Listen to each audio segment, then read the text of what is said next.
ଆଜିର ଶିକ୍ଷଣ କାର୍ଯ୍ୟକ୍ରମରେ ମୁଁ ସମସ୍ତଙ୍କୁ ସ୍ୱାଗତ ଜଣାଉଛି। ଆଜି ଆମେ ପଢ଼ିବା ତୃତୀୟ ଶ୍ରେଣୀ ଜଣା ଅଜଣା ବହିର ପ୍ରଥମ ପାଠ ଘରେ ବାହାରେ ରାସ୍ତାରେ ବିଷୟର ଶୃଙ୍ଖଳିତ ବ୍ୟବହାର ଓ ବିଶୃଙ୍ଖଳିତ ବ୍ୟବହାର ସମ୍ପର୍କରେ ଜାଣିବା। 1 ନମ୍ବର ଚିତ୍ରରେ ଘର ମଧ୍ୟରେ କିପରି ଝଗଡ଼ା କରୁଛନ୍ତି। 2 ନମ୍ବର ଚିତ୍ରରେ କିପରି ଶାନ୍ତି ଶୃଙ୍ଖଳାରେ ବିଭିନ୍ନ କାର୍ଯ୍ୟ କରୁଛନ୍ତି। 3 ନମ୍ବର ଚିତ୍ରରେ ସ୍ତ୍ରୀ ଲୋକମାନେ ଧାଡ଼ି ହୋଇ ପାଣି ନେଉଛନ୍ତି। 4 ନମ୍ବର ଚିତ୍ରରେ କିପରି ପାଣି ନେବା ପାଇଁ ଝଗଡ଼ା କରୁଛନ୍ତି। 5 ନମ୍ବର ଚିତ୍ରରେ କଣ୍ଟ୍ରୋଲ ଦୋକାନରୁ ସାମଗ୍ରୀ ଆଣିବା ପାଇଁ ନିଜ ନିଜ ମଧ୍ୟରେ ଟଣା ଓଟରା ହେଉଛନ୍ତି। 6 ନମ୍ବର ଚିତ୍ରରେ ଧାଡ଼ି ହୋଇ ନିଜର ପାଳି ଆସିବା ପର୍ଯ୍ୟନ୍ତ ଅପେକ୍ଷା କରିଛନ୍ତି।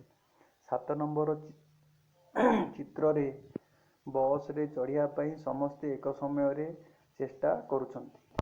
8 ନମ୍ବର ଚିତ୍ରରେ ଜଣେ ଜଣେ ହୋଇ ବସ୍ରେ ଚଢ଼ୁଛନ୍ତି।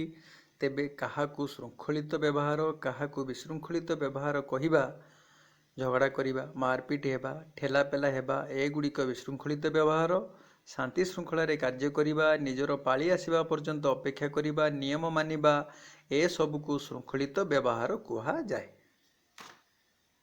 ତୁମେମାନେ ନିଜର ଚତୁଃପାର୍ଶ୍ୱରେ ଘଟୁଥିବା ବିଭିନ୍ନ ପ୍ରକାର ଶୃଙ୍ଖଳିତ ବ୍ୟବହାର ଏବଂ ବିଶୃଙ୍ଖଳିତ ବ୍ୟବହାରର ତାଲିକା ପ୍ରସ୍ତୁତ କରିପାରିବ ଏବଂ ଏ ସମ୍ବନ୍ଧରେ ଆମେ ପରବର୍ତ୍ତୀ କାର୍ଯ୍ୟକ୍ରମରେ ବିସ୍ତୃତ ଭାବରେ ଆଲୋଚନା କରିବା। ନିଜର ସ୍ୱାସ୍ଥ୍ୟର ଯତ୍ନ ନିଅନ୍ତୁ ଏବଂ ଆଜିର ଏହି କାର୍ଯ୍ୟକ୍ରମକୁ ଏଇଠି ସମାପ୍ତ କରୁଛି। ଧନ୍ୟବାଦ।